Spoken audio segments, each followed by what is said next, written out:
Hello friends, എല്ലാവർക്കും പുതിയൊരു വീഡിയോയിലേക്ക് സ്വാഗതം. ഇന്ന് ഞാൻ തയ്യാറാക്കുന്നത് നല്ലൊരു തോരനാണ്. അപ്പോൾ ഞാനിത് തയ്യാറാക്കാനായിട്ട് വാഴപ്പിണ്ടിയാണ് എടുത്തിട്ടുള്ളത്. അപ്പോൾ ഇതേപോലെ ഒരു കഷ്ണം വാഴപ്പിണ്ടി എടുത്തിട്ടുണ്ട്. ഇത് നമുക്ക് മുറിച്ചെടുക്കാം. അപ്പോൾ ഞാനിതിവിടെ നീളത്തിൽ മുറിച്ചെടുക്കുകയാണ് ചെയ്യണത്. ഇത് നീളത്തിൽ മുറിച്ചെടുത്ത് എത്രത്തോളം ചെറുതാക്കി നുറുക്കിയെടുക്കാൻ പറ്റുമോ അതേപോലെ നുറുക്കിയെടുക്കുകയാണ് ചെയ്യണത്. ഇതേപോലെ എല്ലാം ചെറുതായി നുറുക്കി എടുത്തിട്ടുണ്ട്. അപ്പോൾ ഇതേപോലെ വളരെ ചെറുതാക്കിയിട്ടാണ് നുറുക്കിയിട്ടുള്ളത്. ഇനി ഇത് നമുക്ക് വെള്ളത്തിലേക്ക് ഇട്ട് കൊടുക്കാം. അപ്പോൾ ഇവിടെ ഒരു പാത്രത്തിൽ വെള്ളം എടുത്തിട്ടുണ്ട്. അത് വെള്ളത്തിലേക്ക് ഇട്ട് കൊടുക്കുകയാണ്.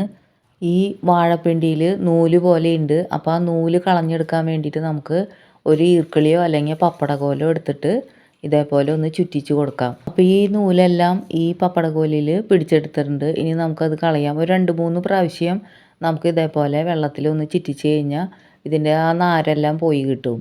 ഇനി നമുക്കിത് വെള്ളത്തിൽ നിന്ന് എടുത്തു മാറ്റാം. അപ്പോൾ നമ്മൾ നാരെല്ലാം കളഞ്ഞ് ഇതിവിടെ കഴുകി വൃത്തിയാക്കി വെച്ചിട്ടുണ്ട്. ഇനി നമുക്കിത് തയ്യാറാക്കാൻ വേണ്ടിയിട്ട് ഒരു ചെറിയ കഷ്ണം ഇഞ്ചിയും 3 പച്ചമുളകും ഒരു സവാളയും എടുത്തിട്ടുണ്ട്.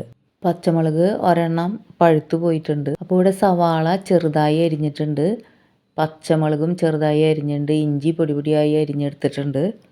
ഇനി നമ്മളിവിടെ അരിഞ്ഞു വെച്ചിട്ടുള്ള വാഴപ്പിണ്ടിയിലേക്ക് കുറച്ച് ഉപ്പ് ചേർത്ത് കൊടുക്കാം. എന്നിട്ട് ഇത് കൈകൊണ്ട് നന്നായി ഒന്ന് മിക്സ് ചെയ്തിട്ട് എടുക്കാം. ഇനി നമുക്ക് ഒരു ചട്ടി അടുപ്പിലേക്ക് വെച്ച് കൊടുക്കാം. അപ്പോൾ ഞാനിവിടെ ഒരു ചട്ടി വെച്ച് കൊടുത്തിട്ടുണ്ട്. അതിലേക്ക് കുറച്ച് വെളിച്ചെണ്ണ ഒഴിച്ച് കൊടുക്കാം.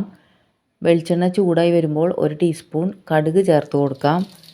കടുക് ഒന്ന് പൊട്ടി വരുന്ന സമയത്ത് നമുക്ക് ഇതിലേക്ക് നമ്മൾ അരിഞ്ഞു വെച്ചിട്ടുള്ള സവാള ചേർത്ത് കൊടുക്കാം. സവാളയും പിന്നെ ഇവിടെ ഇഞ്ചിയും പച്ചമുളകും അരിഞ്ഞു വെച്ചിട്ടുണ്ട്, അതും കൂടി നമുക്ക് ഇതിൽ ചേർത്ത് കൊടുക്കാം. എന്നിട്ട് നന്നായി ഒന്ന് മിക്സ് ചെയ്തിട്ടെടുക്കാം. നന്നായി ഒന്ന് ഇളക്കിയിട്ടതിന് ശേഷം ഇതിലേക്ക് നമുക്ക് കറിവേപ്പില ചേർത്ത് കൊടുക്കണം. അപ്പോൾ 2 തണ്ട് കറിവേപ്പില ഞാനിവിടെ ഇതിൽ ചേർത്ത് കൊടുക്കുന്നുണ്ട്. കറിവേപ്പില ചേർത്ത് നമുക്ക് ഒന്നും കൂടി ഒന്ന് ഇളക്കിയിട്ട് കൊടുക്കാം. ഇനി നമുക്ക് ഇതിലേക്ക് 1/4 ടീസ്പൂൺ മഞ്ഞൾപ്പൊടി ചേർത്ത് കൊടുക്കാം. മഞ്ഞൾപ്പൊടി ചേർത്ത് നന്നായി ഒന്ന് ഇളക്കി മിക്സ് ചെയ്തിട്ടെടുക്കാം. ഇതിൽ നമ്മൾ മുളക് പൊടി ചേർക്കണില്ല. എരിവ് കൂടുതൽ വേണമെന്നുള്ളവർ പച്ചമുളകിൻ്റെ എണ്ണം 1-2 കൂട്ടി ചേർക്കാവുന്നതാണ്. ഇനി ഇതിലേക്ക് നമുക്ക് വാഴപ്പിണ്ടി ചേർത്ത് കൊടുത്ത് നന്നായി ഒന്ന് മിക്സ് ചെയ്തിട്ടെടുക്കാം. ഇപ്പോൾ ഇത് നന്നായി ഞാൻ മിക്സ് ചെയ്തിട്ട് എടുത്തിട്ടുണ്ട്. ഇനി ഇതിലേക്ക് നമ്മൾ ലേശം വെള്ളം ഒന്ന് തെളിച്ച് കൊടുക്കുന്നുണ്ട്. അപ്പോൾ ഇത് വേവിക്കുമ്പോൾ അടിയിൽ പിടിക്കാണ്ടിരിക്കാൻ വേണ്ടിയിട്ട് ലേശം ഒന്ന് വെള്ളം തെളിച്ച് കൊടുക്കുന്നുണ്ട്. എന്നിട്ടിത് അടച്ച് വെച്ച് വേവിച്ചെടുക്കാം.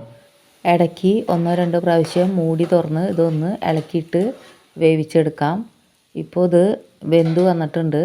ഇത് വെന്തതിന് ശേഷം ഇതിലേക്ക് തേങ്ങ ചിരകിയത് ചേർത്ത് കൊടുക്കാം. അപ്പോൾ ഇവിടെ ഞാൻ കുറച്ച് തേങ്ങ എടുത്തിട്ടുണ്ട് ചിരകിയത്. അത് നമുക്കിതിൽ ചേർത്ത് കൊടുത്ത് നന്നായി ഒന്ന് മിക്സ് ചെയ്തിട്ടെടുക്കാം. ഇപ്പോൾ തേങ്ങയെല്ലാം ഇവിടെ നന്നായി മിക്സ് ചെയ്ത് എടുത്തിട്ടുണ്ട്. ഇത് കുറച്ച് നേരം കൂടി ഒന്ന് ചൂടാക്കിയിട്ടെടുക്കാം.